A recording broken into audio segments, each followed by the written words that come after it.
జై శ్రీమన్నారాయణ. జై శ్రీమన్నారాయణ. తమతో సంభాషించే ఒక మంచి అవకాశాన్ని ఇచ్చారు. తమరికి అనేక ధన్యవాదాలు తెలియజేసుకుంటూ, నారాయణ. ముందుగా విశిష్టాద్వైతము అంటే ఏమిటి కొంచెం జనానికి, సాధారణ జనానికి అర్థమయ్యేట్టుగా వివరించాల్సిందిగా కోరుకుంటూ ఉన్నారు స్వామి. చాలా సంతోషం. 4 మంచి మాటలు మాట్లాడుకునే అవకాశం మీరు ఏర్పరుస్తున్నందుకు ముందుగా మీకు మంగళాశాసనాలు చేస్తున్నాం. చాలా సంతోషంగా ఉంది. వైదికమైనటువంటి ప్రవృత్తిలో ఉంటూ లౌకికమైన ఇలాంటి సాధనాలతో పాటు మీరు సాగించేటటువంటి ధార్మిక ప్రచార సరణి చాలా ఆనందాన్ని కలిగిస్తోంది. ఇది వర్ధతాం అభివర్ధతాం అని ముందుగా మంగళాశాసనాలు చేస్తున్నాం. వేదం మనకి ఈ ప్రపంచానికి అంతటికీ కావలసినటువంటి హితాన్ని ఆశాసించడానికి బద్ధకంకణ అయినటువంటి ఒక శాస్త్రం. శాస్త్రం అంటే అసలు వేదమే. మిగతా వాటిని శాస్త్రాలు అనడం ఔపచారికము అని అంటారన్నమాట. అంటే దానికి ఏదైనా శాస్త్రం అని పేరు పెట్టాలంటే దానికి ముందర ఒక చిన్న ఉపపదాన్ని చేరిస్తే తప్ప మిగతావి శాస్త్రాలు కావు. భౌతిక శాస్త్రం, రసాయన శాస్త్రం, వైమానిక శాస్త్రం, ఇలాగా అలాంటి ఉపపదాలు ఏం లేకుండా శాస్త్రము అని అన్నారు అని అంటే అది కేవలం వేదమే అవుతుంది. ఎందుకనంటే సకల ప్రాణికోటికి హితాన్ని శాసించేటటువంటి అధికారం కలిగిన ఒక దివ్యమైనటువంటి శబ్ద రాశి వేదం అనేది. ఇలాంటి వేదంలో మనం ఎలా జీవించాలి, ఏం చెయ్యాలి, ఇదం కురు ఇదం మాకార్షి అని అంటూ చేయాల్సినటువంటి కర్తవ్యాలని, పరిహరించాల్సినటువంటి క్రియాకలాపాలని శాసించే భాగం ఒకటి. సామాన్యంగా మనిషికి శరీరానికి ఆకలి వేసినట్టుగా జ్ఞానంలో కూడా ఒక పిపాస ఏర్పడుతుంది, జిజ్ఞాస అని అంటాం మనం. ఏమిటి నేనేమిటి, తరించడం ఏమిటి, ఏమిటి తరించడం అంటే, ఎందుకు ఈ బ్రతుకు, ఎలా సాగుతోంది ఇది, దీనికి కారణం ఏమిటి, ఇందులోంచి మనం కొంతకాలం తర్వాత బయటికి పోతున్నాం కదా, ఎక్కడికి పోతాం, ఏమవుతాం, ఇలాంటి చాలా రకాలైన జిజ్ఞాస ఏర్పడుతూ ఉంటుంది కొంచెం బుద్ధిమంతుడైనటువంటి మనిషికి. ఇలాంటి వాటికి సమాధానం చెప్పడం కోసం ఏర్పడ్డ వేద భాగాన్ని ఉత్తర భాగం అంటాం. పూర్వభాగం, ఉత్తర భాగం. ఈ పూర్వభాగంలో మనం చేసుకోవలసినటువంటి క్రియాకలాపాలని, వాటి యొక్క ప్రాముఖ్యాన్ని తెలియజేస్తే, ఉత్తర భాగం మనం తెలుసుకోవలసినటువంటి తత్వాన్ని, మన బతుక్కి కారణాన్ని, ఈ బ్రతుకు తర్వాత ఉండేటటువంటి బ్రతుకు ఏమిటి అనే విశేషాల్ని తెలియచేసేది ఉత్తర భాగం అంటాం. నిజానికి మనిషికి అదే ప్రధానం. అందుకోసమే దాన్ని తెలుసుకోవలసిన దానిలో అందమైన భాగము, వేద అంతము అని అన్నారు. వేదాంతము. సాధారణంగా వేదాంతం అంటే వేదానికి చివరి భాగం అంటారు. కాదు, అంతము అంటే లక్ష్యము లేక రమణీయ అయిన భాగము అని అర్థం. వేదంలో రమణీయ భాగం ఏమిటి అంటే తత్వాన్ని నిర్ణయం చేసే భాగం అన్నమాట. అసలు వేదం అంటేనే తెలిపేది అని కదా. ఇతరత్రా తెలుసుకోవటానికి అవకాశం లేని వాస్తవాలని, తత్వాలని స్పష్టంగా తెలియచేసేటటువంటిది కనుక దాని పేరు వేదము అయింది. ఆ తెలియచేయడంలో కూడా భౌతికమైనటువంటి లాభాలను తెలియచేయడం కంటే తాత్వికమైనటువంటి లాభాలని తెలియచేసే భాగం ఏదో అది వేద అంతము అయింది. ఆ వేదాంతంలో వ్యక్తి యొక్క అవగాహన స్థాయిని బట్టి లక్ష్యాలని మనకి తెలియచేసింది. ఇప్పుడు వ్యక్తుల్లో కొందరు కేవలం తమంతట తామే ఉండి ఇదే చాలు నాకు అనుకునేటటువంటి వ్యక్తులు కొందరు ఉంటారు. మరికొందరు కలిగిన ఒక అనుభూతిని నలుగురితో పంచుకోవాలి, పంచుకోవడం ద్వారా పెంచుకోవాలి అనుకునే వ్యక్తులు కొందరు ఉంటారు. అసలు ఈ వ్యక్తులకి మనం వెనకాతలు ఉండేటటువంటి ఆ చేతన కలిగించేదాన్ని జీవుడు అని అంటాం. ఈ జీవుడు కూడా స్వతంత్రుడుగా అయితే లేడు. ఎందుకంటే మనకు కావాలని మన శరీరంలోకి రాలేదు. మనం కావాలనుకుంటే ఇందులోంచి పోం కూడా. కొంతమంది ఒళ్ళు మండిపోయి కోపం వచ్చినప్పుడు నేను దూకేస్తా, దాంట్లో దూకేస్తా, దీంట్లో దూకేస్తా, ఇలా చేసేస్తా అలా అంటుంటారు. అది వాడి చేతుల్లో ఉంటే కదా అలా చేసేయడానికి. ఉండదు అలాగే ఎవరి చేతుల్లో. వీళ్ళు అలా చేసిన వాళ్ళు కూడా పడి బ్రతికేస్తారు. ఇప్పుడు రైలు కింద తల పెడతానని వెళ్ళాడు అనుకోండి, అక్కడ దాకా వచ్చి రైలు ఆగిపోతుంది. వాడిని తీసుకెళ్ళి సముద్రంలో విసిరేస్తే మళ్ళీ వారం రోజుల తర్వాత మళ్ళీ కొట్టుకొచ్చి మళ్ళీ బయట వచ్చి మళ్ళీ తిరుగుతారు. జీవుడు రాక, జీవుడి పోక, ఇవి రెండు జీవుడి చేతుల్లో లేవు. ఉత్క్రాంతి, గతి, ఆగతి అంటారు మనకి బ్రహ్మసూత్రాల్లో. ఈ మూడు కూడా మన చేతుల్లో లేవు. అంటే నడిపించే తత్వం ఏదో ఒకటి ఉంది. దాన్ని ప్రేరిత అంటుంది మనకి ఉపనిషద్ భాగంలో. మనకందరికీ ఒక పేరు పెట్టారు, భోక్తలం అని పేరు పెట్టారు. మామూలుగా చేసే భోక్తవ్యం వేరు. భోక్త అంటే కర్మ ఫలాలని అనుభవించేటటువంటి వాడు జీవుడు. మనం అనుభవించేటటువంటి కర్మ ఫలాలని అందించే ఈ విషయాలన్నీ కూడా భోగ్యాలు. భోక్త, భోగ్యం, ప్రేరిత అని మరొకడు ఉన్నాడు వెనకాతల. వాడి వల్ల మనం ఈ ప్రవృత్తులన్నీ సాగిస్తూ ఉంటాం. అనుకున్నవి చేయలేకపోతాం, అనుకోనివి హఠాత్తుగా వచ్చి మీద పడితే అది మనం చేయాల్సి వస్తూ ఉంటుంది. సో ఇలాంటి వాటి అన్నిటిని ప్రేరేపించేటటువంటి తత్వం ఒకటి ఉంది, దానికి ప్రేరిత. ఈ మూటిని కూడా మత్వా తెలుసుకున్న తర్వాతనే వాడు జుష్ట, వాడు నిజమైన ఆనందం కలవాడవుతాడు. తతః తేన అమృతత్వం ఏతి అంటుంది ఉపనిషత్తు. తతః ఆ జ్ఞానం వల్లనే, అంటే భోక్తని, భోగ్యాన్ని, ప్రేరిత అనే మూడు తత్వాలని తెలుసుకుంటే, అది నాకు మంచిది అని వాడికి అనిపిస్తే, దానివల్ల వాడు ఆనందాన్ని పొందితే, తతః ఆ జ్ఞానం వలన, తేన అది చూపించేటువంటి మార్గంలోనే, అమృతత్వం ఏతి వాడు మృత్యురాహిత్యాన్ని పొందుతాడు, అమృతత్వాన్ని పొందుతాడు అని మనకి ఉపనిషత్ చెప్తోంది. అంటే తత్వాలు మూడు ఉన్నాయి అని తెలుస్తోంది ఇప్పుడు మనకి.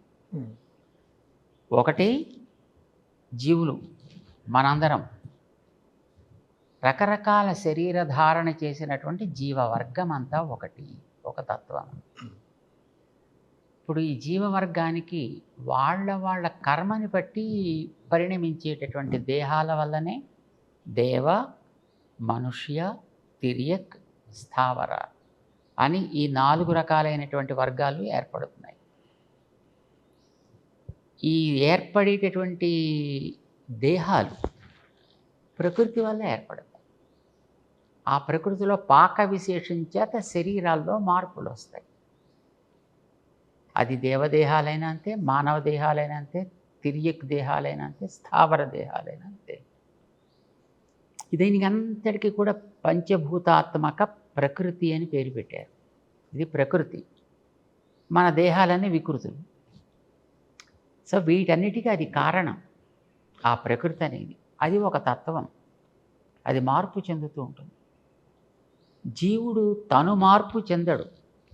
ఎందుకంటే వీడి గురించి చెప్పే గ్రంథాల్లో అజః, నిత్యః, శాశ్వతః, అయం పురాణః నహన్యతే హన్యమానే శరీరే అని మనకి ఉపనిషత్తు చెప్తోంది, భగవద్గీత చెప్తోంది.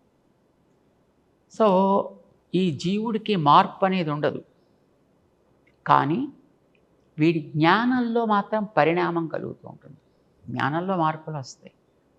ఒక్కొక్కసారి జ్ఞానం సాత్విక ప్రభావానికి లోనై ఉంటుంది, జ్ఞానం ఒక్కొక్కసారి తామస ప్రభావానికి లోనే, ఒకసారి రాజస ప్రభావానికి లోనే ఉంటుంది. సో జ్ఞానంలో పరిణామం తప్ప ఆకృతిలో పరిణామం లేదు జీవుడికి. స్వరూపంలో స్వభావంలో పరిణామం ఉంటుంది ప్రకృతి.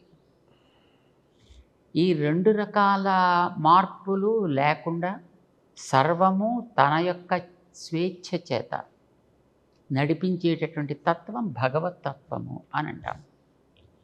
ఈ భగవత్తత్వం అనేది తనలోంచి ఈ ప్రకృతిని జీవవర్గాన్ని బయటికి తీసి వాటన్నిటికీ కూడా ఒక రకమైనటువంటి సంబంధాన్ని వాళ్ళ కర్మల్ని బట్టి కలిపి ఎప్పుడు వాళ్ళ సమయం పూర్తవుతుందో అప్పుడు మళ్ళీ తిరిగి వాళ్ళందరినీ తనలోకే తీసుకువెళ్ళి చేర్చుకుంటుంది. ఇప్పుడు ఈవేళ మనం క్షీరాబ్ది ద్వాదశి అంటున్నాం కదా, అక్కడ ఆ శయనించి ఉండేటటువంటి ఆ తత్వం తనలోంచి తీసుకొచ్చేటటువంటి యో బ్రహ్మాణం విదధాతి పూర్వం యో వై వేదాంశ్చ ప్రహిణోటి తస్మై. తనలోంచి మనకు బ్రహ్మాన్ని తెస్తాడు, ఆయనకి వేదాలను ఇస్తాడు, ఆ తర్వాత అతన్ని ఆదేశిస్తాడు, ఇప్పుడు నువ్వు ఇదం కురు అని. సో ఆయన మొత్తానికి ఈ దేహాదులన్నింటినీ కూడా పరిణమింపజేస్తాడన్నమాట. ఇది జీవతత్వం అని అంటాం, ప్రకృతి తత్వం అని అంటాం, మూడవది పరమాత్మ తత్వం అంటాం. అయితే మనకు ఉపనిషత్తులు ఏం చెప్తున్నాయంటే తనలోంచి ఈ తత్వాలను బయటికి తీసినప్పుడు ఆ తత్వాల్లో తను ప్రవేశించి ఉంటే అప్పుడు దానికి ఒక నామం రూపం జాయతే. తను కనుక లోపల ప్రవేశించి ఉండకపోతే దేనికి నామరూపాలు ఉండవు. ఇది మన ఛాందోగ్యం చెప్తోంది.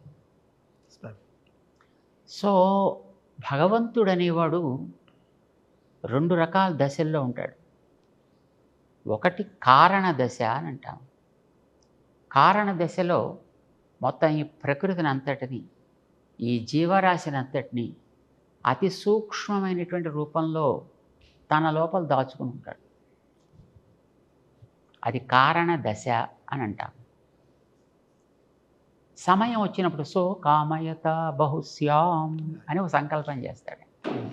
బహుభవన సంకల్పము అని అంటాం దాన్ని. ఆ సంకల్పం చేయగానే సత్యత్యచ్చ భవతు నిరుక్తంచ నిరుక్తంచ నిలయనంచ. ఇలాగా తనలోంచి ఈ బయటికి తీసిన వాటిల్లోంచి కొన్నిటిని చేతనాలుగా, కొన్నిటిని అచేతనాలుగా, కొన్నింటిని రూపవత్తులుగా, కొన్నింటిని రూపరహితాలుగా, కొన్నింటిని నామరహితంగా, కొన్నింటిని నామసహితంగా ఇలాగ ఏర్పాటు చేసి వాటన్నిటిలో తాను ఉంటాడు. ఇప్పుడు ఏమైంది? ఒకనాడు తానొక్కడే ఉన్నాడు, తనలో ఇవన్నీ ఉన్నాయి. ఒక సమయం వచ్చినప్పుడు వీటన్నిటినీ బయటికి అలాగ విప్పార్చి వాటి లోపల తానుండి మళ్ళీ వాటిని నడిపిస్తున్నాడు. ఉన్నది వాడే, ఒకడే, ద్విత అనేది లేదు కనుక అది అద్వైతం అయింది. సో ఈ అద్వైతం అనేటటువంటి తత్వం ఎలా ఉంటుంది అంటే గింజలా ఉంటుంది.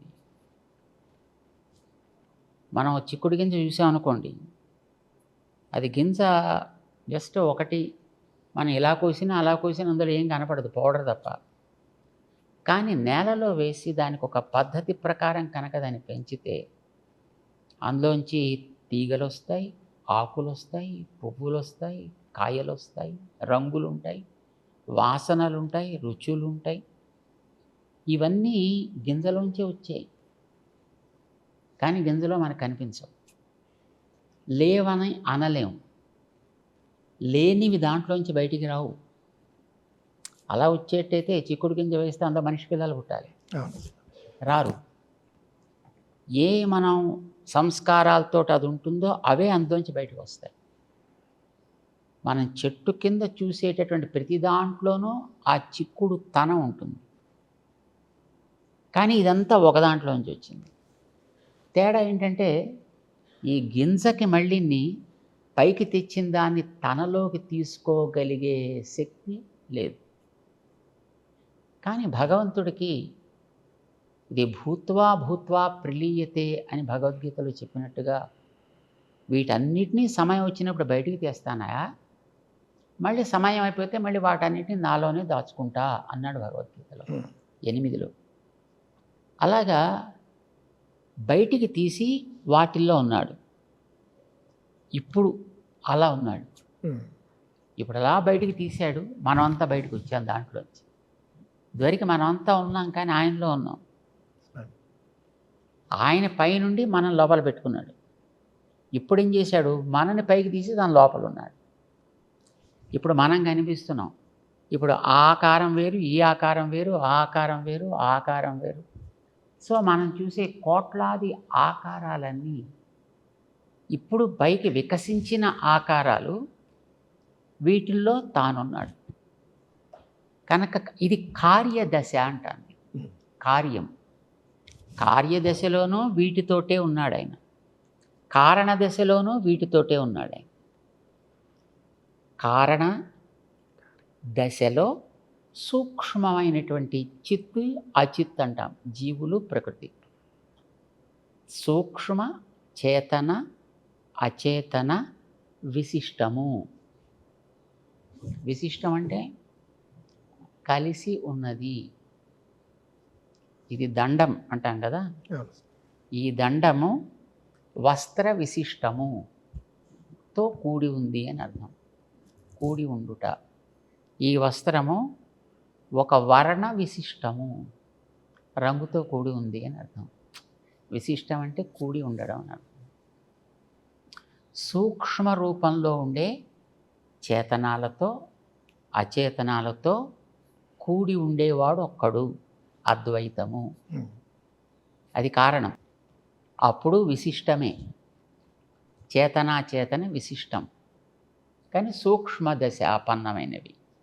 ఈవేళ వాటన్నిటినీ ఇలా ఒక్కసారి మన తామర పువ్వు వికసించినట్టుగా వీటన్నిటినీ వికసింపచేసి తను లోపలుండి వీటన్నిటిని ఇలా పైన పట్టు కూర్చున్నాడు లోపల.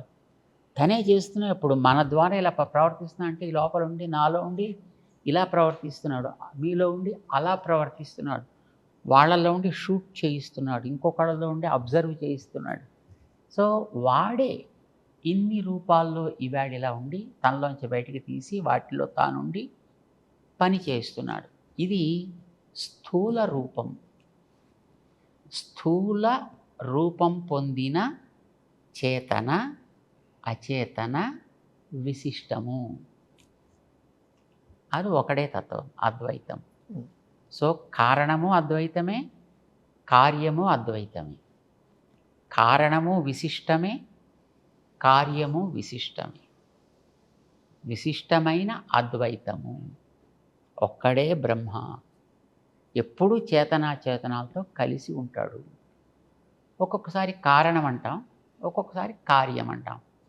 కాలము మార్పు అంతే, కానీ ఎప్పుడూ ఉండేది ఒకడే.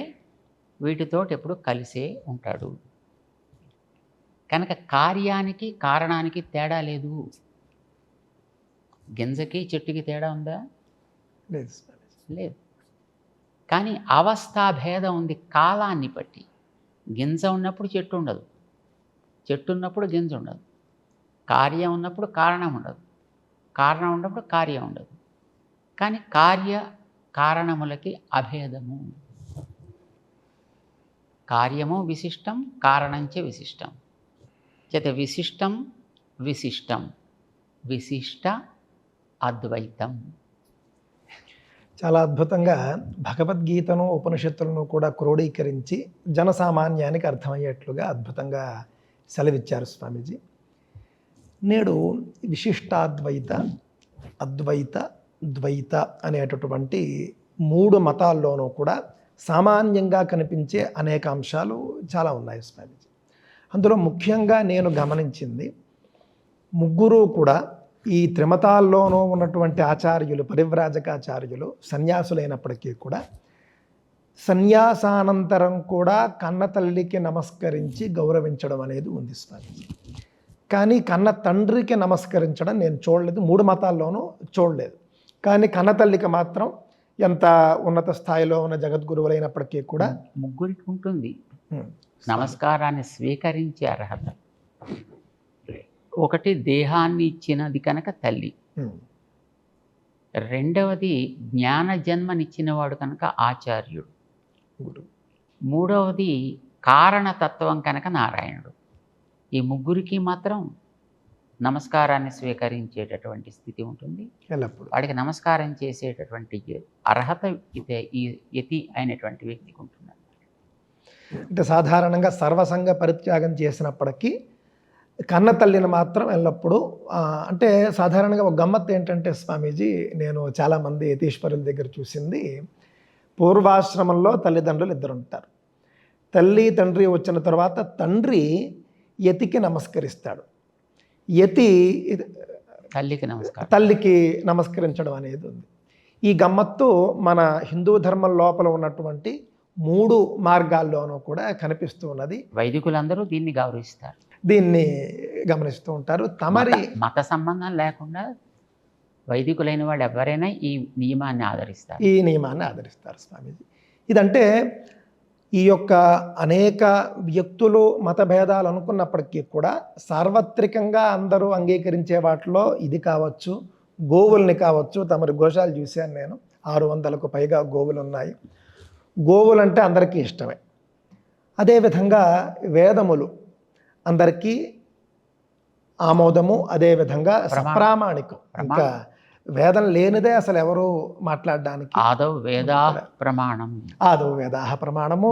ఇందాక తమరు చెప్పినట్లుగా వేదములు స్వతః ప్రమాణములు అని అందరూ అంగీకరిస్తారు. తర్వాత సాలగ్రామములు కూడా ఈ 3 మతాల వాళ్ళు కూడా అర్చిస్తారు.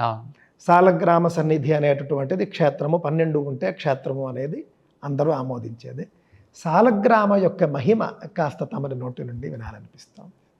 సాలగ్రామానికి అంటూ చరిత్ర ఏదో ఒకటి ఉన్నప్పటికీ కూడా సాక్షాత్తు భగవంతుని యొక్క సన్నిధానం అక్కడ ఎప్పుడూ ఉంటుంది. మామూలుగా మనం ఒక విగ్రహాన్ని చేసి ప్రతిష్ఠ చేసినప్పుడు దాంట్లోకి మంత్రంతో భగవతత్వాన్ని ఆవాహన చేస్తారు కళాన్యాసాదుల ద్వారా. అప్పుడు దానికి పూజార్హత ఏర్పడుతుంది. అది శిలామయంగా చేసినా, దారుమయమైన, లోహమయమైన దానికి ప్రతిష్ఠాదులు ఆవాహనాదులు చేస్తేనే అందులో దైవ సాన్నిధ్యం, ఆరాధనా స్వీకరణానికి యోగ్యమవుతుంది. కానీ సాలగ్రామంలో అలాంటి ఆవాహన విసర్జనాదులు ఉండవు. సాలగ్రామానికి ఎంత ప్రాధాన్యాన్ని చెప్పారంటే, ఏదైనా ఒక ప్రతిష్టా కార్యక్రమం చేయడానికి ఒక శాల నిర్మాణం చేసి దాంట్లో మధ్యలో కుంభాన్ని పెట్టి దాంట్లోకి మూర్తి ఆవాహన చేసి కార్యక్రమాన్ని ఏదో పాంచాహ్నికము, ఏదో కొంత ఇంత ఆహ్నికము, ఇన్ని రోజులు జరగాల్సినది అని ఒక నియమం పెట్టి ప్రారంభం చేశారనుకోండి. హఠాత్తుగా 3వ రోజు 4వ రోజు లేకపోతే ఎప్పుడో ఏదో ఒక రోజున ఏదో ప్రామాదికంగా ఆ మధ్యలో ఉండే కుంభం పడి ఒలికిపోయింది అనుకోండి. అందులో మూర్తిని ఆవాహన చేశారు, దానికి చుట్టూ ఉండే పరివారానంతటిని కూడా ఆయా స్థానాల్లో ఆవాహన చేశారు, ఆరాధనలు జరుగుతున్నాయి, 4 రోజులు అయ్యాయి.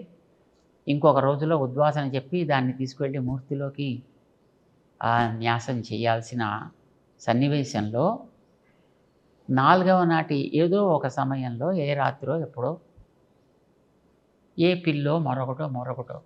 ఎందుకంటే మనం ఏది చేసినా కుక్కలు నాపగలుగుతాం, మనుషులు నాపగలుగుతాం, పిల్లులు నాపలేం కదా. అది ఎక్కడి నుంచో లోపలికి వచ్చి దాని మీదకి ఏదో దూకిందని అనుకోండి, అది ఏదో కారణం చేత ఒలికిపోయింది అనుకోండి. అప్పుడు ఏం చేయాలి అని ప్రశ్న వేశారు ఆగమాల్లో. అప్పుడు మళ్ళీ కొత్తగా అయితే ఆవాహన చేయడానికి అవకాశం లేదు, ఎందుకంటే పరివారం అంతా అక్కడ ఉంది. ఇలాంటప్పుడు ఏం చేయాలంటే ఆ కలశంలోకి సాలగ్రామంలోంచి స్వామిని ఆవాహన చేసి మళ్ళీ ఆరాధన యథాతథంగా కొనసాగించవచ్చు. ఇది నియమం చెప్పారు. అంటే సాలగ్రామానికి ఉండేటటువంటి మహత్త అంతటిది అని అది మనకు తెలియజేస్తోంది. సాలగ్రామం అనేటటువంటిది మనకి గండకీ నదిలో లభిస్తుంది. స్వామి. ఆ గండకీ నదిలో కొన్ని గుర్తులతో ఉండే వాటిని ఆయా నామాలతోటి ఆరాధన చేస్తుంటారు. అంటే అదో 6 చక్రాలు ఉంటే సీతారామం అని, షట్చక్ర సీతారామం అని అంటారు. ఏదో పైన చక్రం ఉంటే సుదర్శనం అని అంటారు. ఏదో కొన్ని రకాల బిల్లములు ఉంటే అది నారసింహం అంటారు. ఏదో ఒక ఆకృతిలో ఉంటే అది కూర్మం అంటారు. ఇంకో ఆకృతిలో ఉంటే అది మత్స్యం అంటారు. ఇలాగ దానికి కొన్ని గుర్తులను బట్టి ఆ చక్ర సన్నివేశాన్ని బట్టి సాలగ్రామాలకి ఒక గుర్తింపు అన్నమాట. వీటిల్లో సహజంగానే దైవ సాన్నిధ్యం ఉంటుంది. అక్కడ వాటికి ఆవాహన అనేది ఉండదు, విసర్జన ఉండదు. అందుకోసమనే వీటిని వైదికులైనటువంటి వ్యక్తులు నియమంగా దానికి స్నానాదులు చేసుకొని కాస్త సంస్కారం ఉన్న వాళ్ళైతే దానికి ఈరోజు కూడా అన్నప్రసాద నివేదనాదులు చేయగలిగి ఉండేవాళ్ళైతేనే ఆరాధన చెయ్యాలి. మిగతా వాళ్ళు దాన్ని తాకకూడదు అని ఒక పద్ధతి ఇదివరకు రోజుల్లో ఉండేది. కానీ అది క్రమంగా ఇప్పుడు ఈవేళ ఆ రకమైనటువంటి పద్ధతి మనకి కనిపించట్లేదు. చాలా చోట్ల చాలామంది వాటిని సేకరించుకోవడం, తీసుకువెళ్ళి వారికి తగ్గట్టుగా వాటిని ఆరాధించుకోవడం ఇలాంటివి జరుగుతున్నాయి. కానీ ప్రాచీనమైనటువంటి స్థానాల్లో ఎక్కడైనా సరే భగవదారాధన చేసేటప్పుడు మూర్తికి అభిషేకం చేయాలి అనేది కూడా ఒక ఉపచారం, స్నానోపచారం అనేది ఉంటుంది. ఈ స్నానోపచారం మూలమూర్తికి రోజు చేయడానికి ఉండదు. ఎందుకంటే రోజు మూలమూర్తికి అభిషేకాదులు చేసి దాని మీద ఏదైనా ఒక రాపిడి లాంటిది తగిలితే క్రమంగా మూర్తికి ఉండేటటువంటి ఆ గుర్తులన్నీ కూడా తొలగిపోతాయి. అంటే తర్వాత మనకి గుర్తించే అవకాశమే ఉండదు. కనుక ఇప్పుడు తిరుమలలో వెంకటేశ్వర స్వామి వారికి నిత్యము అభిషేకం జరుగుతూ ఉండేది.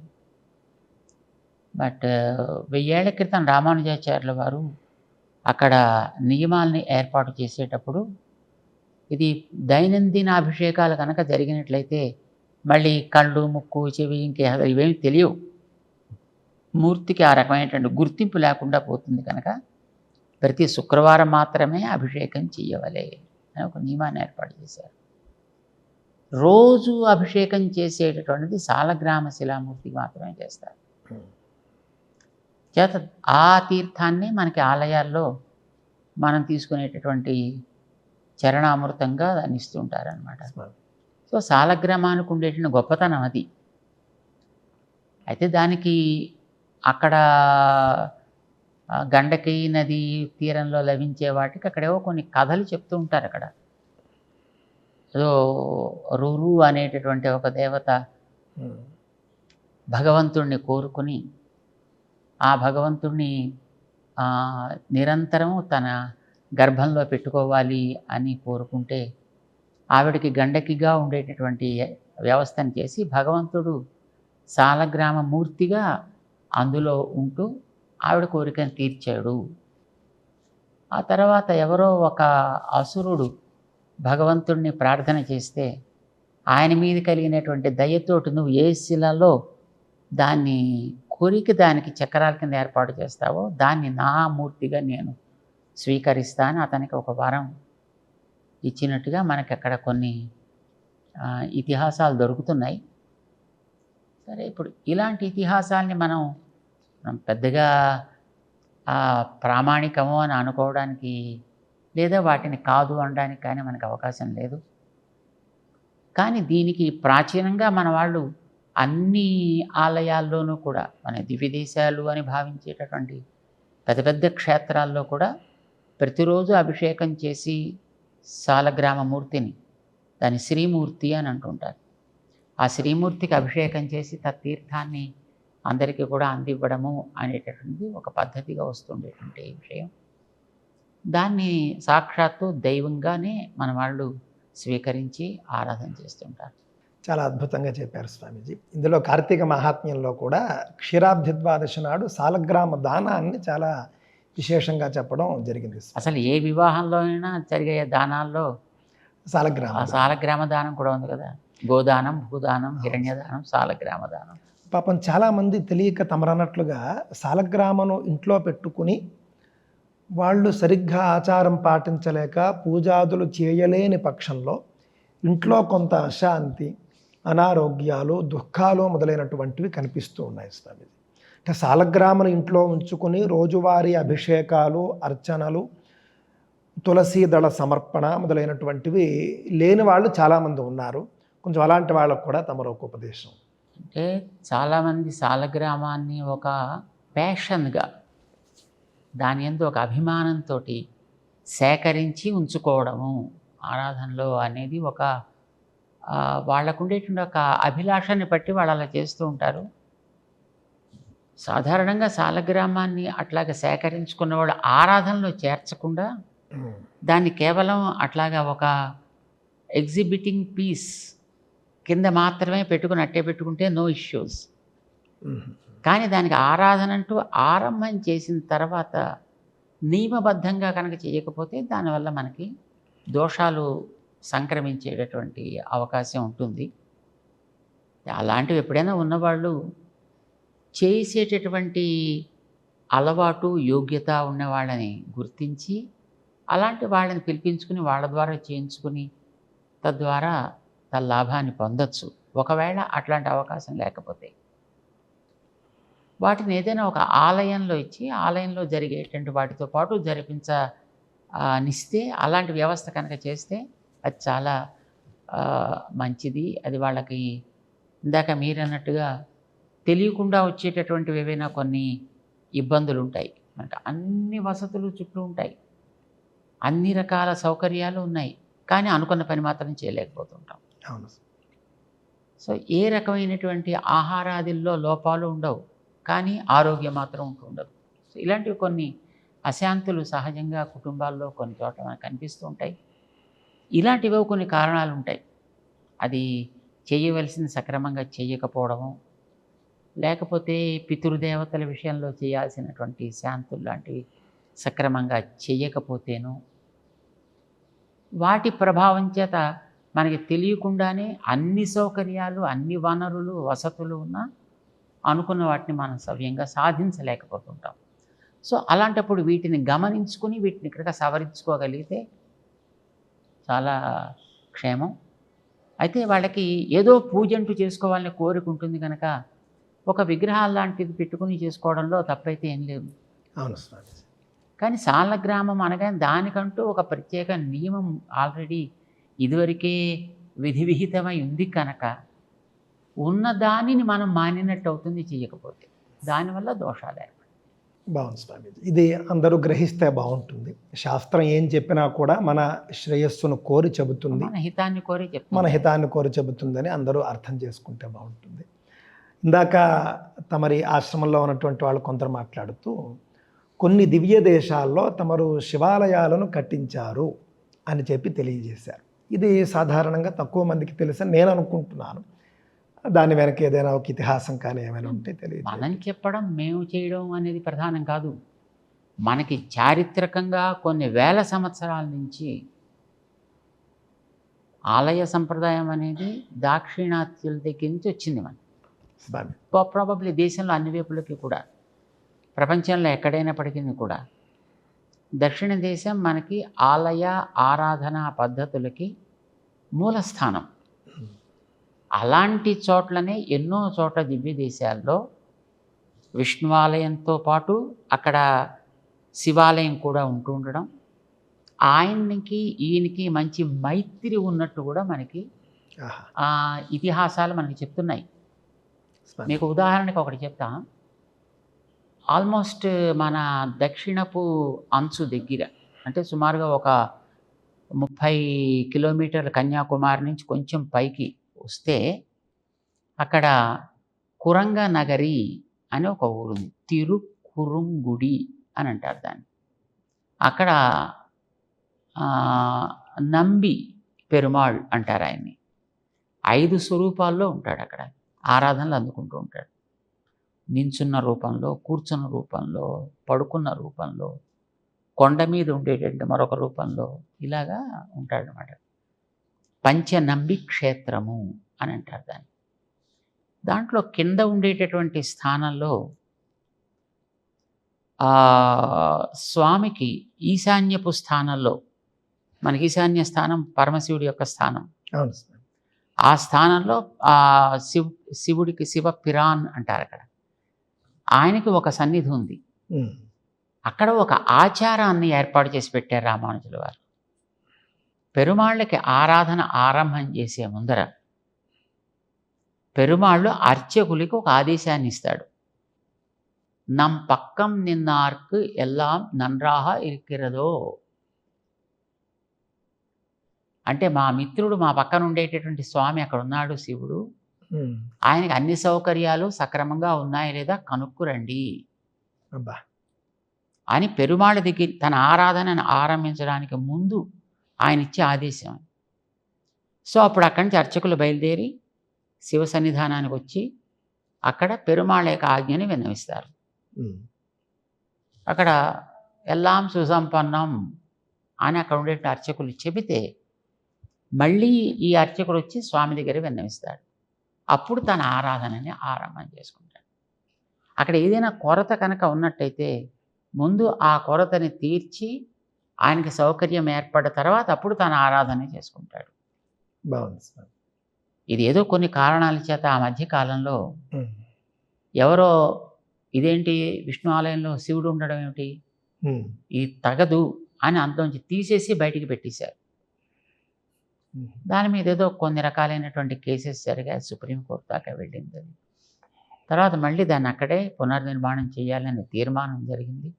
మళ్ళీ అక్కడ చేశారన్నమాట. అక్కడ ఇది ఒక సన్నిధానంలో. బట్ ఇలాంటి దక్షిణ దేశంలో ఎన్నో సన్నిధానాలు ఉన్నాయి. దేవతల్లో వాళ్ళు ఎప్పుడు కూడా నియమాలని ఉల్లంఘించి అతిక్రమించి ప్రవర్తించే స్థితి ఉన్నట్టుగా మనకు కనిపించదు. లేదు. వారందరూ కూడా చక్కగా సవ్యంగా ఎవరి బాధ్యతని వాళ్ళు నెరవేర్చుకుంటారు. అందరూ కూడా కలిసి చక్కగా మైత్రితోటే ఉంటారు.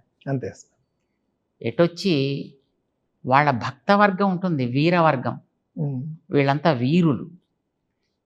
ఈ అరివీర భయంకరమైనటువంటి నిష్ఠ వీళ్ళలో పెరిగేటప్పటికీ వీళ్ళల్లో ద్వేషాలు ఏర్పడతాయి తప్ప ఈ ద్వేషాన్ని తీసుకువెళ్ళి వీళ్ళు వాళ్ళ మీద ఆరోపిస్తారు. అది రకరకాల అన్నట్లుగా ఎక్కడ 18 పురాణాల్లో కానీ భారతంలో కానీ ఎక్కడ శివుడు ఇలా అన్నట్లుగా విష్ణువు ఇలా అన్నట్లుగా మనకు కనిపించదు స్వామిజీ. పైగా భాగవతంలో, శ్రీమద్ భాగవతంలో కూడా మనం చూసినప్పుడు ఆయన అనుమతితో ఈయన ఓడిపోయినట్లుగా, ఓడిపోమ్మని ఈయన కోరినట్లుగా చాలా అందమైనటువంటి, అలా ఆయన కోరినట్టు ఈయన కోరినట్టు అలాగేం లేదు. కానీ అప్పుడప్పుడు దేవతలు సరదా కొద్దీ ఒక్కొక్కసారి అయ్యా మీలో ఎవరు ఉంటారో చూస్తాము అని కోరుకుంటే అప్పుడప్పుడు సరదాగా వీళ్ళు కూడా చూపిస్తూ ఉంటారు. రామాయణంలో ఉంది మనకి. రామాయణంలో బాలకాండలోనే చివర ఉంది. శివధనుర్భంగం అయింది. రాముడు వెనక్కి తిరిగి వస్తున్నాడు. మిథిలా నగరం నుంచి సీతమ్మతో పాటు కలిసి దశరథుడు తీసుకొస్తున్నాడు. సారే గిరి అంత పెట్టి పంపించారు. కొంత దూరం రాగానే వెంటనే పరశురాముడు వచ్చాడు అక్కడికి. పరశురాముడి దగ్గర ఉంది విష్ణు ధనస్సు ఉంది. అతను వచ్చి రాముడి దగ్గర, ఎందుకంటే మొత్తం దుష్టక్షత్ర నిబర్హణం అని ఆయనకు కర్తవ్యం అది కదా, అందరినీ నిర్మూలన చేసే ఒక ప్రతిజ్ఞ తీసుకుని ప్రవర్తించినవాడు పరశురాముడు. సో నువ్వు ఏదో ఒక శివధనస్సుని విరిచానని పెద్ద గర్వపడుతున్నట్టున్నావు. ఇదిగో నా దగ్గర విష్ణు ధనస్సు ఉంది, దీని మీద చూపించవా నీ ప్రభావం ఏమిటో, దీని మీద నువ్వు చూపించి దీన్ని కనుక నువ్వు సారించగలిగితే అప్పుడు నీతో మల్ల యుద్ధం చేస్తా అన్నాడు ఆయన. ఆయన అన్న ఆ గొంతులో ఉండేటటువంటి ఆ వ్యంగ్య ధోరణి రాముడికి నచ్చల. కోపం వచ్చింది రాముడికి. వెంటనే ఆ ధనస్సుని లాగాడు తన చేతుల్లోంచి.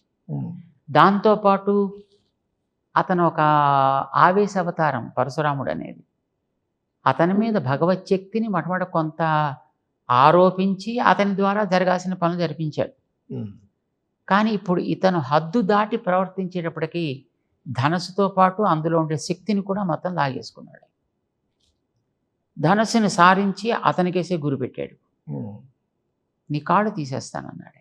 ఉమ్, నువ్వు మా వర్గాన్నంతటినీ కూడా అవమానకరంగా మాట్లాడేవయ్యా నువ్వు. మా విశ్వామిత్రుడికి సంబంధించిన వాడివి నువ్వు. విశ్వామిత్రుడు నా గురువు గారు. ఆయనకు బంధుత్వం నీకుంది కనుక నిన్ను నేనేం చేయటం లేదు. లేకపోతే ఈ పాటికి నువ్వు చేసిన దానికి నీకు బుద్ధి చెప్పి ఉండేవాడిని. ఉమ్, అంచేత ఇప్పుడు ఈ బాణంతో నువ్వు ఇలాంటి స్థితిలో వచ్చి ఈ రకమైనటువంటి ఆగడాలు చేస్తున్నావు కనుక నీ కాళ్ళు తీసేస్తానన్నాడు. వెంటనే పరశురాముడు దిగి వచ్చి, క్షమించు, నేను కొంచెం తప్పు చేశాను, కాళ్ళు తీసేయద్దు, ఎందుకంటే నేను ఈ భూమిని అంతటినీ కూడా కాసేపటికి దానం ఇచ్చేసాను. నన్ను పగటిపూట మాత్రమే తిరగడానికి పర్మిట్ చేశాడు దీని మీద. రాత్రి అయితే నేను మహేంద్రగిరికి వెళ్ళాలి, కాళ్ళు తీసేస్తే నేను వెళ్ళలేను కదా, అంచేత కాళ్ళు తీయకు. నేను ఆర్జించినటువంటి ఎంత పుణ్యం ఉందో ఆ లోకాలన్నీ మొత్తం నీకు ధారపోసేస్తా. ఉమ్, నాలో ఉండేటువంటి గర్వాన్ని నువ్వు అణిచి నీ బాణంతో దాన్ని తొలగించు, నన్ను మాత్రం కాళ్ళు తెచ్చి నన్ను వెళ్ళని అని అంటాడు ఆయన. ఆ సందర్భంగా ఆయన అంటాడనమాట, ఉమ్, ఇది విష్ణు ధనస్సు అయ్యా, అది శివధనస్సు, వీటి ప్రభావం ఏమిటో నేను చెప్తాను. నేను ఒకనాడు దేవతలంతా కోరారు, మీరిద్దరిలో కూడా ఎవరు కొంచెం ప్రభావం కలిగిన వాళ్ళో మాకు చూడాలనిపిస్తోంది కనుక మీరు చూపించండి అని. అంటే విష్ణు తన ధనస్సు నారి తీసి ఒకసారి ఝుంకారం చేసేట ఆయన. ఉమ్, చేసేటప్పటికి జృంభిత అధ త్రిలోచన అంటాడు వాల్మీకి. అప్పుడు దీని ప్రభావాన్ని అందరూ గుర్తించారు. శివుడు తన ధనస్సునేమో అది క్రమంగా ఈ జనకుడి వంశం వాళ్ళ దగ్గర దాన్ని ఆయన పెట్టుకున్నాడు. ఆ తర్వాత అయిపోయిన తర్వాత విష్ణు ధనస్సు మా వాళ్ళ దగ్గర నుంచి ఇప్పుడు నా దాకా వచ్చింది. ఇది అంటే ఇప్పుడు ఇది నీ చేతుల్లోకి మళ్ళీ నేను పెడుతున్నాను కనుక దీన్ని నువ్వు తీసుకోవాలి. ఇది తర్వాత అతను వరుణుడికి ఇచ్చి అగస్త్యుడికి ఇస్తాడు. ఉమ్, మళ్ళీ వనవాసానికి వెళ్ళినప్పుడు రాముడు అగస్త్యుడి దగ్గర నుంచి మళ్ళీ ఆ ధనస్సును తీసుకుని తర్వాత రావణవధకు వినియోగిస్తాడు దాన్ని. ఇలాగా మనకి అక్కడక్కడ పురాణాల్లోనూ ఇతిహాసాల్లోనూ కూడా దేవతలు అప్పుడప్పుడు కోరితే దేవతల కోరిక తీర్చడం కోసం వీళ్ళిద్దరూ అప్పుడప్పుడు సరదాగా చూడండి, అమ్మ పిల్లవాడితో ఆటలాడేటప్పుడు ఉమ్, నువ్వు పోలీసువి, నేను దొంగని, పట్టుకోను అంటే అక్కడి నుంచి అప్పుడప్పుడే వాడికి మెల్లిమెల్లిగా తప్పటడుగులు వేస్తూ ఉంటాడు. ఉమ్, వాడికి నడక నేర్పడం తల్లి కోరిక. అంచేత తనని పోలీసు కింద వాడిని పోలీసు కింద తనని దొంగ కింద అనుకుంటూ వాడికి చెప్పేటవాడు నిజంగా వాడు పోలీసు అన్నట్టుగానే వాడు ఒక ఆవేశం వచ్చి తల్లిని పట్టుకోవడానికి వస్తుంటే తల్లి మెల్లిమెల్లిగా అడుగులు కొనిస్తూ అమ్మో అమ్మో అమ్మో నన్ను పట్టుకోకు. ఇది సరదా. అంతే. పిల్లల్ని సరదాగా కాసేపు ఉత్సాహపరచడం కోసం తల్లి చేసేటువంటి పనిలాగా దేవతలు అప్పుడప్పుడు ఏమైనా కోరితే ఇలాంటివి వాళ్ళు అప్పుడప్పుడు చూపిస్తూ ఉంటారు తప్ప దానివల్ల వాళ్ళకి మధ్యలో ఏదో ద్వేషాలు ఉన్నట్టుగా మనకి ఎక్కడ కనపడదు. ఒక లీలలాగా చూపిస్తారు వాళ్ళు, అంతే తమరు ఇప్పుడు చెప్పినట్లు. దక్ష యజ్ఞం జరిగింది. భాగవతంలో మనకి దాని గురించినటువంటి వివరణ ఉంది. ఆ దక్ష యజ్ఞంలో శివుడికి కోపం వచ్చినప్పుడు మొత్తం దక్షుడు యజ్ఞాన్ని అంతా ధ్వంసం చేశాడు, దక్షుడి తలను తీసేశాడు. సరే, యజ్ఞం అలా మధ్యలో ధ్వంసం కావడానికి వీల్లేదు. యజ్ఞం అంటే యజ్ఞో వై విష్ణు అని సాక్షాత్ భగవత్ స్వరూపం యజ్ఞం అంటే. అది మధ్యలో అలా భంగం కావడం కూడా అది సరైనటువంటి పద్ధతి కాదు కనుక దాన్ని మళ్ళీ రీఎస్టాబ్లిష్ చేయాలి అని మళ్ళీ కోరుకుంటారు దేవతలంతా. భగవంతుడు వస్తాడు. సో అందరినీ కూర్చోబెట్టి చెప్తాడు, ఇలాగా మీరు ఒకరిని అవమానించడం కానీ ఒకరిని మిగతా వాళ్ళ ముందర అన్వాంటెడ్ క్రెడిట్స్ ఇవ్వడం కానీ రెండు మంచిది కాదయా. కనుక ఎప్పుడూ కూడా మనం ఎవరిని నిందించడం అనేటటువంటిది తప్పు. చేత నిష్కారణంగా నిందించి అవమానించి ఇలాంటి ఎవరు చేసినా తప్పు. దక్షుడు ఆ పని చేశాడు. ఇప్పుడు కనుక ఎవరు ఎవరిని నిందించినా నన్ను నిందించినట్టే. ఎందుకంటే అందరిలోనూ ఆయన ఉన్నాడు కదా. అవును. అంతర్బహిష్య తత్సర్వం వ్యాప్య నారాయణ స్థిత అన్నప్పుడు నువ్వు ఎవరిని నిందించినా నారాయణ నిందించినట్టే కదా. కనుక అలాంటి నింద ఎవరిని చేసినా అది నన్ను నిందించినట్టు కనుక నేను దాన్ని అంగీకరించను. కనుక ఆయన ప్రాయశ్చిత్తానికి అర్హుడు కనుక ఆయన తల తీసేయడం జరిగింది. మళ్ళీ మేష శిరస్సుని తీసుకొచ్చి అక్కడ పెట్టండి, కార్యాన్ని పూర్తి చేయండి అని పూర్తి చేయిస్తాడు. అప్పుడు యజ్ఞం దగ్గరుండి పూర్తి చేయిస్తారు. సో దేవతల్లో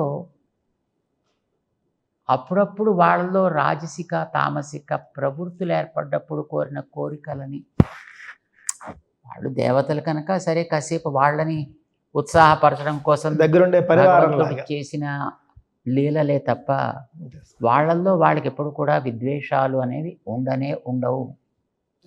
ఇప్పుడు మన శరీరంలో చేతులు ఉన్నాయి, కాళ్ళు ఉన్నాయి. ఇప్పుడు మీరు వాచి కొనుక్కుంటే కుడి చేతికో ఎడం చేతికో ఒక చేతికే పెడతారు, రెండు చేతికి పెట్టి తిరగరు కదా. లేదా ఒక చేతికి పెట్టుకున్నప్పుడు రెండో చేతికి కోపం వస్తుందా? హ్యాట్ నువ్వే పెట్టుకుంటావని దాని మీద దెబ్బలాడుతుందా? కొత్త జోళ్ళు కొనుక్కుంటే కాళ్ళకే వేస్తారు, తలకి వేసుకోరు కదా. మీరు కాళ్ళకి వేసుకున్నారు కదా అని చేతులకి తలకి ఏమైనా కోపాలు వస్తాయా? మీరు ఏదైనా ఒక శిరస్త్రాణం కొనుక్కుంటే తలకి వేసుకుంటారు, తలకి చుట్టుకుంటారు. తలకి చుట్టుకుంటున్నారు కదా అని కాళ్ళకి చేతులకి మిగతా కాళ్ళకి ముక్కుకి ఏమైనా కోపాలు వస్తాయా? కొన్ని చెవులకి కుండలాలు పెట్టుకున్నారు కదా అని ముక్కు కోపం వస్తుందా? సో వీళ్ళందరూ కూడా ఒకే విభూతిలో భిన్న భిన్న అంగాలైనప్పుడు ఒక అంగాన్ని చూసి మరొక అంగానికి ద్వేషం కలిగింది అంటే అది ఆ దేహం అనారోగ్యకరమైన దేహం అని అర్థం. ఒక అంగానికి కలిగే వైభవాన్ని చూసి మిగతా అంగాలు ఆనందిస్తాయే తప్ప, లేదు ఆ ఆనందాన్ని పంచుకుంటాయే తప్ప, ఒకదానికి దుఃఖం కలిగితే ఆ దుఃఖాన్నైనా మిగతా అంగాలు పంచుకుంటాయి. అంతే తప్ప ఒకదాన్ని చూసి ఒకటి ఈర్ష్య అసూయలు పొందడం కానీ, ఒకదాన్ని ఒకటి అణచాలి అని కోరుకోవడం కానీ ఎప్పుడూ ఉండదు. సనాతన ధర్మంలో ఎప్పుడూ లేదు. దేవతలైనా అంతే. తమరు మానస సరోవరానికి రామ పరివారాన్ని భుజాన మోసుకుని తీసుకువెళ్ళారు అని చెప్పి తెలిసింది. దాని వెనుకున్నటువంటి గాథ కూడా తెలియజేయండి. అప్పుడు అది పాకిస్తాన్ వార్ టైం, అది 2000. అప్పుడు మన భారతదేశం మీద యుద్ధపు వాతావరణం ఉంది. అప్పుడు అక్కడి నుంచి వాళ్ళు యుద్ధాన్ని ప్రారంభం చేశారు, మన మీద దాడి చేస్తూ. వాడికి ఎప్పుడైతే అలవాటు అనుకోండి. సో అంతకుముందు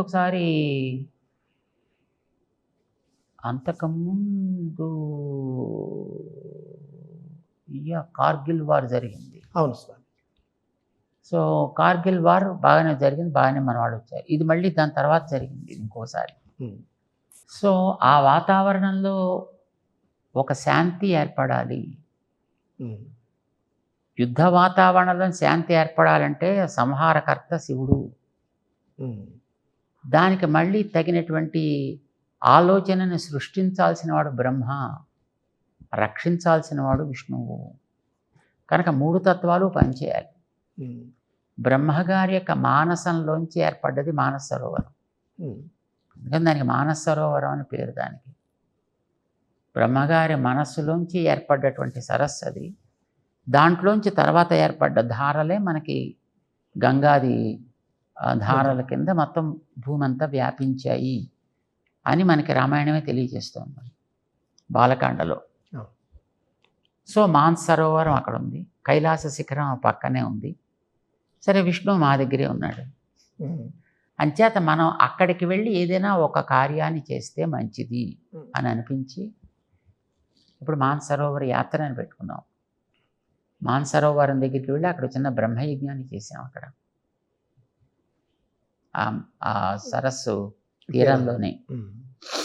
దాని తర్వాత పరిక్రమణ చేశాం, కైలాస పరిక్రమణను కూడా మేము చేసాం, పెద్ద పరిక్రమణ చేశాం. దాంట్లో 3 రోజులు పట్టింది, మొత్తం అంతా 15 రోజులు పట్టింది ఆ మానసరోవరం దగ్గర నుంచి వెళ్ళడానికి. వాతావరణం కూడా చాలా అనుకూలంగా ఉంది అప్పుడు. అక్కడ ఎన్నో విచిత్రాలు కూడా జరిగాయి అప్పుడు దాంట్లో. స్వామి, ఒక విచిత్రం ఏదైనా ఒకటి చెప్పండి. ఒకటే ఉండి చాలా ఉన్నాయి దాంట్లోనూ. మానసరోవర్ దగ్గర మేము ఆగినప్పుడు రాత్రి సుమారుగా 2:30 ఆ టైంకి మానసరోవరంలో స్నానం కోసం దేవతలంతా దిగుతారు. వాళ్ళంతా కూడా జ్యోతి స్వరూపాల్లో ఉంటారు అని అంటారు. ఆ దిగే సమయంలో కుక్కలు మురుగుతాయి. సో మన వాళ్ళు ఇది మొట్టమొదటి మన వాళ్ళకి ముందే చెప్పారు ఎవరో. సో అది మాకు కూడా చెప్పారు ఎవరో సమాచారాన్ని. సరే చూద్దాం ఎలా ఉంటుందో ఏమిటో అని. సో ఆ రాత్రి మేము అక్కడికి వెళ్ళిన తర్వాత అప్పుడు కొంచెం చలి బాగానే ఉంది అక్కడ. ఎందుకంటే అది ఆల్మోస్ట్ 16,000 అడుగుల ఎత్తులో ఉన్నటువంటి ప్రాంతం అది. సో రాత్రి మేము వేసుకున్న కుటీరం ఒకటి ఉంటుంది అక్కడ, దాంట్లోనే మేము ఉన్నాం. సో మన వాళ్ళు మిగతా వాళ్ళంతా అక్కడక్కడ మొత్తం కెమెరాస్ గట్రా పట్టు కూర్చున్నారు అక్కడ. సుమారు 2:30 అయ్యేటప్పుడు కుక్కలు మొరగడం ప్రారంభించాయి. కొంతసేపు ఏదో ఆగిపోతాయి.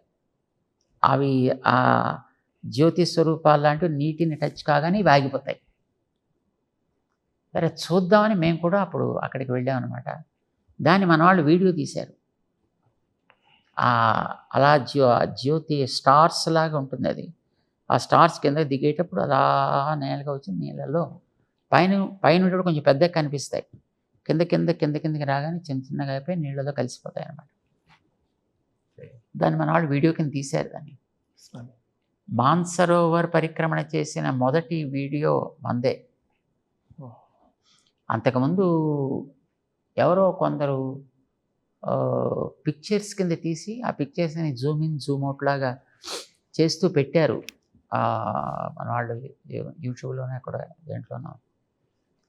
మొట్టమొదటిసారి లైవ్ వీడియో కింద తీసింది మందే. దాన్ని కూడా మన వాళ్ళు యూట్యూబ్లో పెట్టారు. దాంట్లో ఈ నక్షత్రాన్ని పడేటప్పుడు తీసేదాన్ని కొంచెం పెద్ద చేసి దాంట్లో పెట్టారు. అది కూడా అదొక ఆశ్చర్యం అనిపించింది. బ్రహ్మయజ్ఞం చేస్తున్నాం మేము. అది సుమారుగా పొద్దున్నే ప్రారంభం చేసాం. 6:30కి ఎన్నిటికో ప్రారంభం చేసాం స్నానాదులు చేసుకొని. సుమారుగా మనకి 1:00-1:30 దాకా జరిగింది. ఆ జరిగి పూర్ణాహుతి అయింది. వెంటనే అక్కడ మనకు ఒక పెద్ద ఇంద్రధనుస్సు కనిపించింది. సాధారణంగా ఇంద్రధనుస్సు ఎప్పుడు వస్తుంది? ఏదైనా కాస్త వర్షం వచ్చే వాతావరణం, వాన ఒక పక్కన పడుతుండాలి, ఎండ అదర్ సైడ్ ఉండాలి, ఆ రెండో సైడ్లో ఇంద్రధనుస్సు పడుతుంది. అప్పుడు అక్కడ అలాంటి వాతావరణం అయితే ఏం కనపడలేదు. కానీ ఒక అద్భుతమైనటువంటి ఒక ఇంద్రధనుస్సు అట్లా పడింది. దాన్ని కూడా మన వాళ్ళ వీడియోలో పెట్టారు. మన ఇంద్రధనుస్సుని కూడా ఒక భాగంలో. ఇలాంటివి కొన్ని ఆశ్చర్యాలు కొన్ని. ఆ తర్వాత మేము కొండ మీదకి వెళ్ళి ఆ పరిక్రమణ చేసేటప్పుడు కొన్ని ప్రాంతాల్లో ఉండేటటువంటి దృశ్యాలను మన వాళ్ళు తీసి చాలా అద్భుతంగా చక్కగా పెట్టారంటే అది ఒక పెద్ద ద్వారంలాగా, ఆ ద్వారంలోకి దేవతలంతా ప్రవేశిస్తున్నట్టు అలాంటి సన్నివేశాలు మనకి అంటే దగ్గర దాకా మనం వెళ్ళలేం కదా.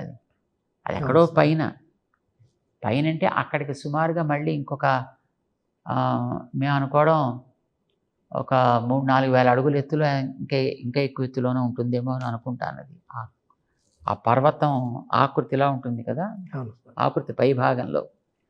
ఆ పై భాగంలో మన వాళ్ళు జూమ్ అవుట్ చేసి తీసినప్పుడు అక్కడ మనకు కనిపించినటువంటి సన్నివేశం అక్కడ ఒక ద్వారంలాగా, ఆ ద్వారంలోకి దేవతలంతా ప్రవేశిస్తున్నట్టుండే సన్నివేశం. స్వర్గద్వారం లాగా అక్కడ స్వర్గద్వారం, కైలాస ద్వారం అలాగే చాలా అందంగా ఉంది. వాతావరణం కూడా ఆ వేళ చాలా బాగుంది. సాధారణంగా అక్కడ దాకా వెళ్ళిన తర్వాత అంతా మబ్బులు, అసలు మనకి పర్వత దర్శనమే కావడం కష్టం అవుతుంది. అక్కడక్కడ అప్పుడప్పుడు కొంత తెరిపిచ్చినా టోటల్గా మొత్తం పర్వతాన్ని చూడడం అనేటటువంటిది నార్మల్గా కష్టం. కానీ మాతో పాటు సుమారుగా ఒక 40 పైన మొత్తం మన టీం అంతా ఉన్నారు. దాంతోపాటు ఇంకో 30 మందో ఎంతమందో మన సామాన్లు అన్నీ తీసుకెళ్ళేవాళ్ళు, మన వాహనాలకి చోదకులు వీళ్ళంతా ఉన్నారు. బట్ అందరితోటి సుమారుగా 70 మంది అనుకోండి ఆల్టుగెదర్. బాగా జరిగింది. అప్పుడు చూసాను. అద్భుతమైన, ఎవరికి ఏ రకమైన ఇబ్బంది కలగలేదు. ఎవరికి అంటే అలాంటి చోటుకి వెళ్ళినప్పుడు వచ్చేంత వరకు గ్యారంటీ ఉండదు. అది మనకి మానసరోవర్ కింద 16,000 ఎంతో ఉంది అది. ఆ తర్వాత కైలాస పర్వతానికి పరిక్రమణ చేసేటప్పుడు ఇంకొక 2000 పెరుగుతుంది. 18,000 అడుగులు మొత్తం మీద. బా.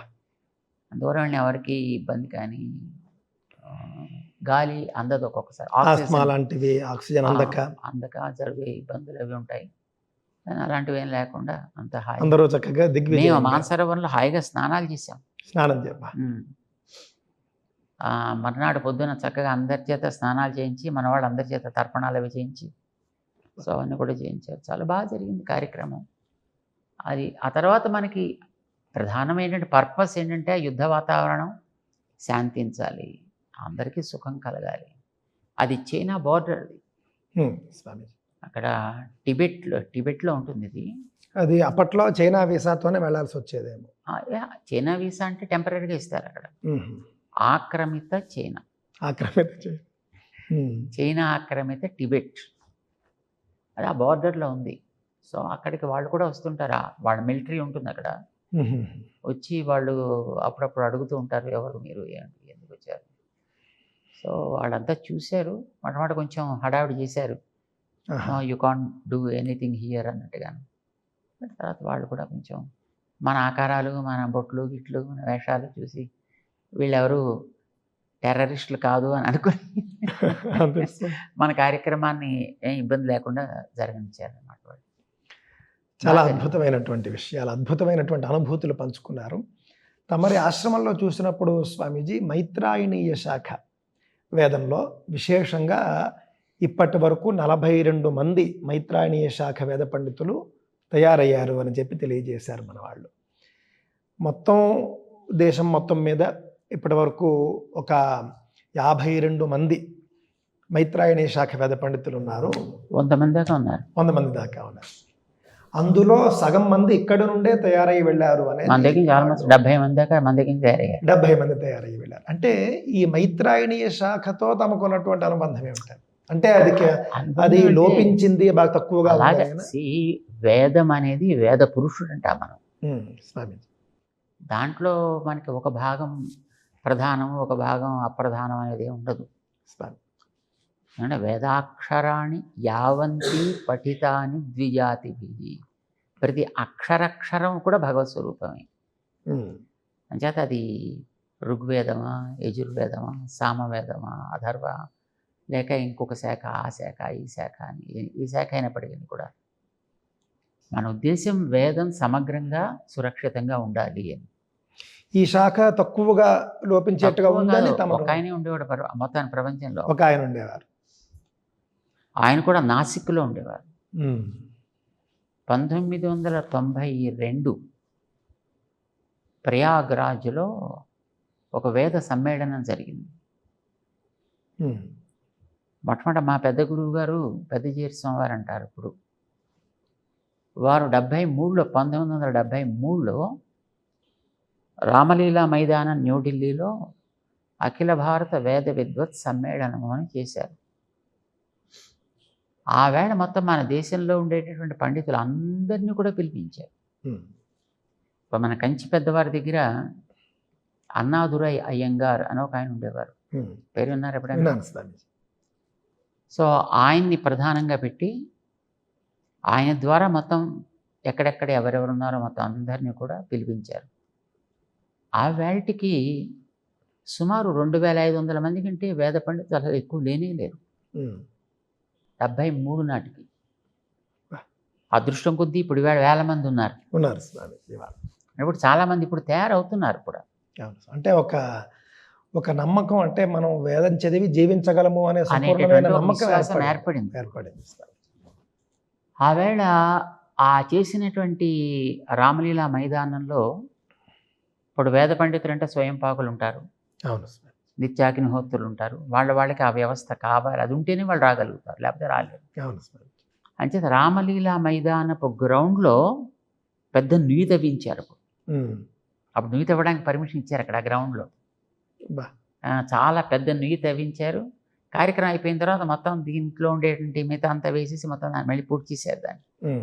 అప్పుడు ఆ నూతిని తవ్వినప్పుడు మంచి నీళ్ళు వచ్చాయి. దాంట్లో ఇప్పుడు వీళ్ళు వేద విద్వాంసులందరూ కూడా ఆ తీర్థాలని వాడుకున్నారు.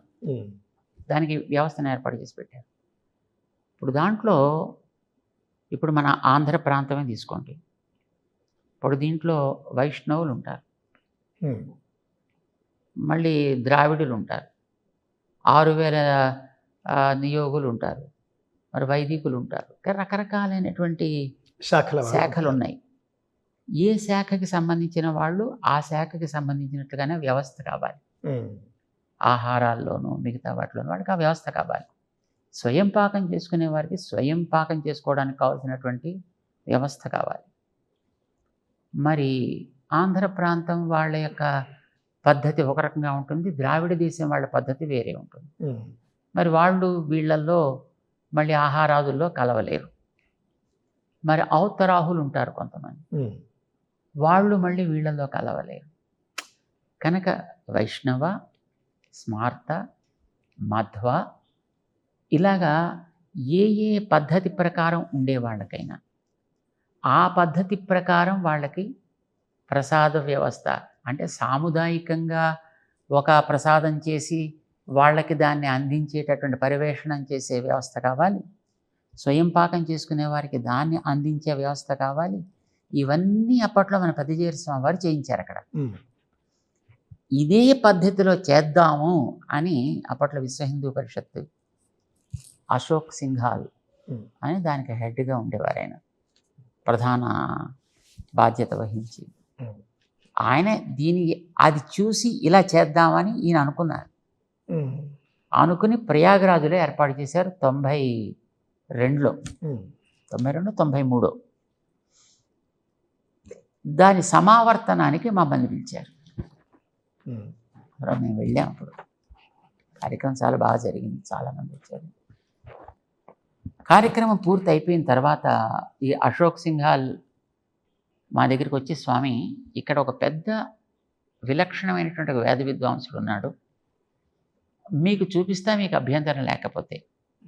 ఆయనకేవో కొన్ని అపేక్షలు ఉన్నాయి, అది ఏమైనా మీరు చేయగలిగితే బాగుంటుంది అని అడిగారు. ఆయన తప్పకుండా చూస్తాం. ఆయన నానాజీ అని ఆయనకి పేరు. సో ఆయన మా దగ్గరికి తీసుకొచ్చారు. ఉమ్, అప్పటికే ఆయన ఆల్మోస్ట్ 80 years బా. ఆయనకి. ఆయన మైత్రాయణి శాఖ చెందినటువంటి వ్యక్తి.